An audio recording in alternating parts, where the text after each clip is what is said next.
Hello everyone, আশা করি সবাই ভালো আছেন। আজকের এই ভিডিও টিউটোরিয়ালটি শুরু করার আগে আমি আপনাদেরকে ছোট্ট একটি প্রশ্ন জিজ্ঞেস করতে চাই। দেখুন তো, এই দুটো ছবির ভিতর থেকে কোন ছবিটি আপনার কাছে বেশি অ্যাট্রাকটিভ মনে হচ্ছে? নিশ্চয়ই এটি। কারণ এখানে যখন আপনি আপনার ব্লগারের লিঙ্কটি শেয়ার করেছেন, তখন এখানে কিন্তু কিছুই শো করছে না।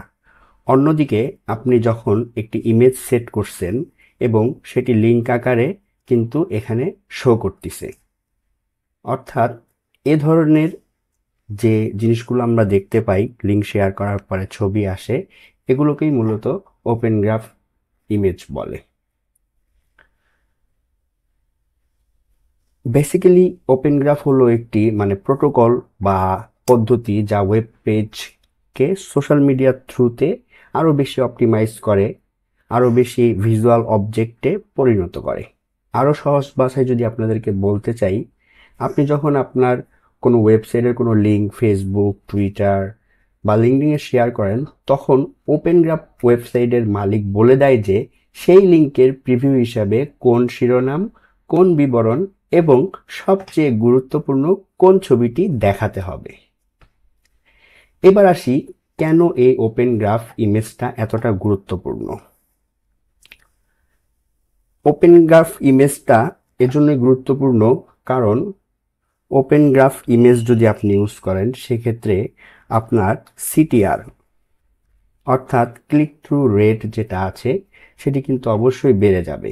একটি আকর্ষণীয় ইমেজ যদি আপনি ব্যবহার করেন, তাহলে কিন্তু ইউজারের চোখে এটি অবশ্যই পড়বে।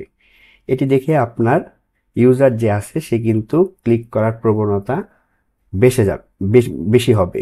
অর্থাৎ আপনার বেশি বেশি ক্লিক মানে আপনার ওয়েবসাইটে আলটিমেটলি কিন্তু বেশি ট্রাফিক আপনি ড্রাইভ করতে পারবেন।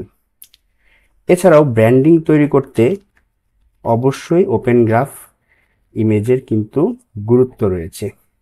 কারণ আপনি যখন আপনার পার্সোনাল ব্র্যান্ডিং করবেন অথবা আপনার আর্টিকেলগুলা কন্টিনিউয়াসলি পাবলিশ করবেন, একজন অথর হিসাবে আপনার সব পোস্টের জন্য একটি সামঞ্জস্যপূর্ণ ব্র্যান্ডেড ইমেজ ব্যবহার করবেন।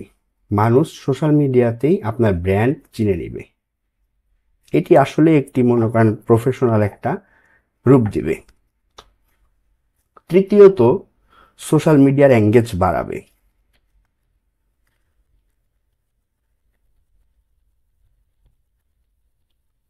অর্থাৎ সোশ্যাল মিডিয়ার যে এঙ্গেজমেন্ট আছে এটা কিন্তু বেড়ে যাবে। সুন্দর একটি প্রিভিউ, যেটা আমি অলরেডি আপনাদেরকে উপরে দেখালাম, সেই জিনিসটা কিন্তু আপনার এঙ্গেজমেন্টের যে রেশিও থাকবে এটাকে বাড়াবে। আলটিমেটলি সেই পোস্টে লাইক, কমেন্ট, শেয়ার এগুলোও বাড়বে। আচ্ছা, এখন আমরা ওপেন গ্রাফ ইমেজটা আসলে কিভাবে সেট করতে পারবো র্যাঙ্ক ম্যাথের থ্রুতে সেটি দেখব। চলুন ভিডিওটি শুরু করা যাক। আপনারা ওয়ার্ডপ্রেস ইউজ করে থাকলে আপনারা আপনাদের ওয়ার্ডপ্রেসে একটি প্লাগইন ইনস্টল করে নেবেন, যেটার পেইড এবং ফ্রি ভার্সন দুটোই রয়েছে। প্লাগইনটি হচ্ছে র্যাঙ্ক ম্যাথ। আপনারা অনেকে হয়তো বা জানেন, বা যারা জানেন না তারা কিন্তু এখান থেকে সার্চ করে নেবেন। আমার কিন্তু এই প্লাগইনটি অ্যাক্টিভ করা আছে। আর আপনারা যারা সার্চ করবেন, এখান থেকে অ্যাড নিউ প্লাগইনে যে র্যাঙ্ক ম্যাথ লিখে যদি সার্চ দেন, সেক্ষেত্রে কিন্তু এই যে এই র্যাঙ্ক ম্যাথটা আপনারা ইনস্টল করে নিতে পারবেন। তো আমরা এখন একটা পোস্টে চলে যাই, একটা পোস্ট ক্রিয়েট করে। আচ্ছা, আমি এই পোস্টটাতে আপনাদেরকে দেখাই। আমি কিছুক্ষণ আগে এই পোস্টটা ড্রাফট করেছিলাম, তো এখানেই দেখাবো যে কিভাবে আমরা ওপেন গ্রাফ ইমেজটা অ্যাড করতে পারি। এটা কিন্তু এসইওর জন্য অনেক অনেক গুরুত্বপূর্ণ একটা ভূমিকা পালন করবে। তো নর্মালি আপনাদের যদি র্যাঙ্ক ম্যাথ ইনেবল করা না থাকে বা ইনস্টল করা না থাকে, তাহলে কিন্তু বেসিক যে ওয়ার্ডপ্রেসের যে বিল্ডারের সাথে যে ডিফল্ট যে ফাংশনগুলা অ্যাজ লাইক এটা আছে এবং এটা ব্লগ পোস্ট, এখান থেকে কিন্তু আপনারা এই জিনিসগুলো অ্যাক্সেস করতে পারবেন। বাট র্যাঙ্ক ম্যাথের থ্রুতে কিন্তু এই দুটো আলাদা বাটন আপনারা দেখতে পাবেন। এখানে গেলে কিন্তু আপনারা এসইও রিলেটেড যে জিনিসগুলো আছে এগুলো কিন্তু দেখতে পাবেন। তো আমরা প্রথমে এখানেই ক্লিক করব, দেন আমরা এখান থেকে চলে যাব হচ্ছে সোশ্যাল এই আইকনে। খুব সিম্পলভাবে আমরা আমাদের অ্যাড ইমেজে চলে যাব এবং এখান থেকে কিন্তু আমরা আমাদের যে ইমেজটা থাকবে সেই ইমেজটাকে কিন্তু আমরা সিলেক্ট করে দিব। অর্থাৎ এটা কিন্তু এখন ওপেন গ্রাফ ইমেজ হিসেবে কাউন্ট হবে। আর এসইওর পারপাসে আপনারা যেটা ইউজ করবেন, এখানে কিন্তু টাইটেল এবং ডেসক্রিপশন আছে, অর্থাৎ মেটা টাইটেল এবং মেটা ডেসক্রিপশন যেটা হবে এবং ফোকাস কিওয়ার্ড যেটা থাকবে সেটা কিন্তু এখানে আপনাদের ইনক্লুড করে দিবেন। সেক্ষেত্রে আপনারা দেখতে পাবেন যে স্কোর কিন্তু এখান থেকে ইনক্রিজ করবে। আচ্ছা, আমি এখন পাবলিশ দিয়ে দিচ্ছি এই পোস্টটি ওপেন গ্রাফ ইমেজ সহ। দেন প্র্যাকটিক্যালি দেখবেন যে এটা আসলে কিভাবে শো করছে।